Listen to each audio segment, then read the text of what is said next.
प्यारे बच्चों, बहुत सारे बच्चे रिक्वेस्ट कर रहे थे कि CUET का तैयारी करवा दीजिए सर। तो मैं इकोनॉमिक्स का आपको बता रहा हूँ। इकोनॉमिक्स का सिलेबस है, आप इसको देख सकते हैं। आपका यहाँ लिखा हुआ है कि टोटल 50 क्वेश्चन में आपको 40 क्वेश्चन अटैम्प्ट करना है। और यूनिट 1 में आपका सबसे पहले आपको पढ़ना है व्हाट इज माइक्रो इकोनॉमिक्स, और उसके बाद इसी में है सेंट्रल प्रॉब्लम्स। तो हम लोग सबसे पहले व्हाट इज मैक्रो इकोनॉमिक्स मतलब व्यष्टि अर्थशास्त्र के बारे में आपको जानना है। व्यष्टि अर्थशास्त्र क्या है, तो इसी से, और ये जो सारे क्वेश्चन आएंगे वो आपको ऑब्जेक्टिव टाइप से रहेंगे और आपको इसको ऑनलाइन मतलब कंप्यूटर में बैठ के देना है। तो देर न करते हुए आपसे रिक्वेस्ट है कि चैनल पर पहली बार है तो ज़रूर सब्सक्राइब कर ले और ज़रूरतमंदों को यह वीडियो ज़रूर शेयर करें। तो चलिए हम लोग आज कुछ नया सीखते हैं। व्यष्टि अर्थशास्त्र एक परिचय। तो यहाँ पर आपको जो सारा क्वेश्चन आएगा ऑब्जेक्टिव टाइप से रहेगा। तो आपका पहला क्वेश्चन है, मान लीजिए उत्पादन संभावना वक्र मूल बिंदु की ओर उन्नतोदर होता है चूंकि। तो उन्नतोदर होने का क्या कारण है, तो यहाँ पर कारण जो दिया हुआ है सीमांत प्रतिस्थापन दर स्थिर रहती है। जो नहीं होगा, सीमांत प्रतिस्थापन दर ह्रासमान होती है, ये भी नहीं है। सीमांत प्रतिस्थापन दर वर्धमान होती है, ये भी नहीं होगा। तो हो जाएगा इनमें से कोई नहीं। मतलब उत्पादन संभावना वक्र जो होता है ये इस तरह होता है। तो इसके पीछे क्या कारण है, इसका जो नीचे की ओर घटता है और वो ये मूल बिंदु की ओर क्या होता है, धंसा हुआ रहता है, उत्तल होता है। तो इसके पीछे क्या कारण है, तो इनमें से कोई कारण नहीं है। दूसरा है उपभोक्ता के इष्टतम बिंदु पर बजट रेखा। अब उपभोक्ता के इष्टतम बिंदु, तो अगर हम लोग बजट रेखा को देखते हैं तो इस तरह होता है, और बजट रेखा जो होता है उसका ठीक मध्य बिंदु पर क्या होता है, उदासीन वक्र स्पर्श करता है। यहाँ पर स्पर्श कर रहा है तो यहाँ पर उपभोक्ता क्या होता है, संतुलन होता है। ये किसके अनुसार है, तो हिग्स के अनुसार। तो यहाँ पर जो आपका ऑप्शन में है कि उपभोक्ता के इष्टतम बिंदु पर बजट रेखा क्या होती है, तो एक्स अक्ष को काटती है, तो नहीं। इष्टतम बिंदु कहाँ है, यहाँ पर है। एक्स अक्ष को स्पर्श करती है, नहीं। एक्स वक्र को स्पर्श नहीं करती और इनमें से कोई नहीं। तो यहाँ पर हम लोग देख सकते हैं एक्स अक्ष को क्या होती है, इष्टतम बिंदु पर स्पर्श नहीं करती है, इसलिए आपका सी ऑप्शन जो है वो करेक्ट हो जाएगा। एक्स वक्र को स्पर्श नहीं करती है।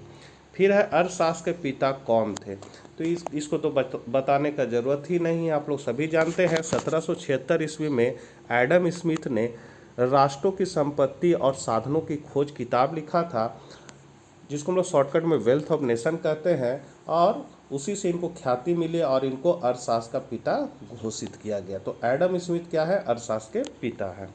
व्यष्टि अर्थशास्त्र में शामिल होती है, तो व्यष्टि अर्थशास्त्र में हमेशा जानिएगा, व्यष्टि अर्थशास्त्र जहाँ आ गया मतलब यहाँ व्यक्तिगत इकाई हो गया। व्यक्तिगत इकाई में क्या क्या होता है, तो छोटे छोटे चर हैं, व्यक्तिगत इकाई हैं और व्यक्तिगत मूल्य निर्धारण है। तो यहाँ पर हो जाएगा इनमें से सभी। अर्थशास्त्र चयन का तर्कशास्त्र किसने कहा था, तो देखिए सबसे पहले हम लोग एडम स्मिथ को देखते हैं। तो एडम स्मिथ ने क्या कहा था कि अर्थशास्त्र धन का विज्ञान है। उसके बाद मार्शल आए, उन्होंने 1890 में अपना पुस्तक लिखा था प्रिंसिपल ऑफ इकोनॉमिक्स, और उसमें उन्होंने बताया था कि अर्थशास्त्र क्या है, तो भौतिक कल्याण का विज्ञान है। भौतिक कल्याण मतलब जिससे मेरा सुख सुविधा में वृद्धि होगी, और भौतिक कल्याण करने के लिए हम लोग को क्या करना होगा, आर्थिक क्रियाएँ करना होगा। तो हम लोग आर्थिक क्रिया का ही राष्ट्रीय आय में हम लोग शामिल करते हैं, और आर्थिक क्रियाओं का ही हम लोग अध्ययन करते हैं, और जो गैर आर्थिक क्रिया होगा उसका अध्ययन हम लोग अर्थशास्त्र में नहीं करते हैं। जैसे मान लीजिए एक माँ का सेवा है जो अपने बच्चे के प्रति होता है, तो उस सेवा को हम लोग शामिल नहीं करेंगे, उसका अध्ययन हम लोग नहीं करेंगे। और वही अगर वो नर्स है और हॉस्पिटल में बच्चा का सेवा कर रही है तो उसका अध्ययन हम लोग करेंगे।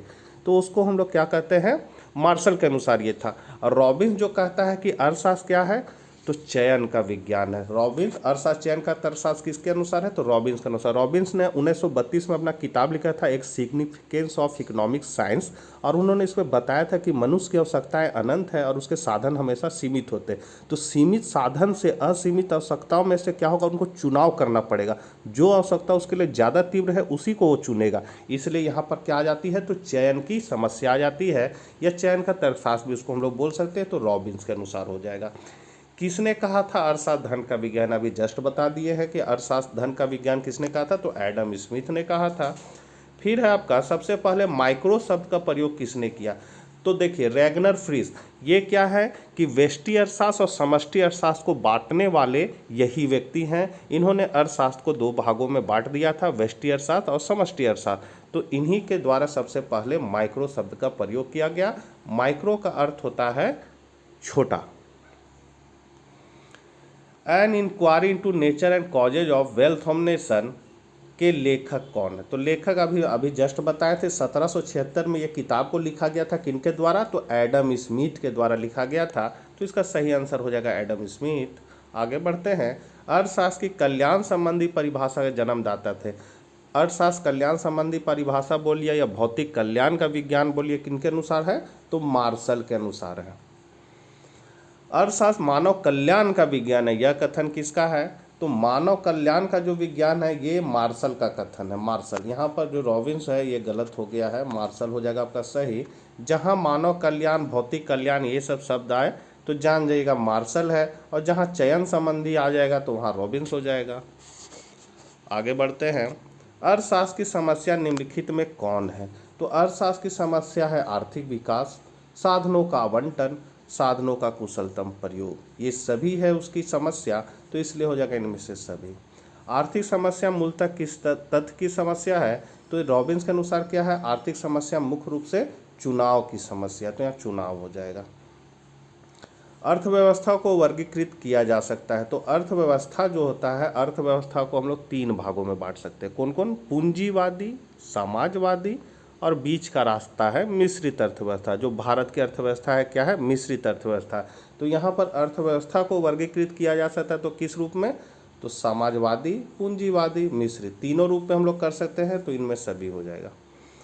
फिर है निम्न में कौन सी आर्थिक क्रियाएं अर्थशास्त्र की अध्ययन सामग्री के अंतर्गत सम्मिलित की जाती है? तो अर्थशास्त्र के अध्ययन सामग्री के अंतर्गत हम लोग असीमित आवश्यकताओं से जुड़ी आर्थिक क्रियाएं और सीमित साधनों से जुड़ी आर्थिक क्रियाएं दोनों को सम्मिलित कर सकते हैं, इसलिए इसका सी ऑप्शन हो जाएगा। निम्न में किस अर्थव्यवस्था में निजी क्षेत्र और सार्वजनिक क्षेत्र का सह-अस्तित्व होता है? देखिए बीच का रास्ता है, मतलब यहाँ प्राइवेट सेक्टर भी काम करे और आपका सार्वजनिक सेक्टर भी, पब्लिक सेक्टर भी काम करे, दोनों जब साथ साथ काम करते तो उसको हम लोग कहते हैं मिश्रित अर्थव्यवस्था।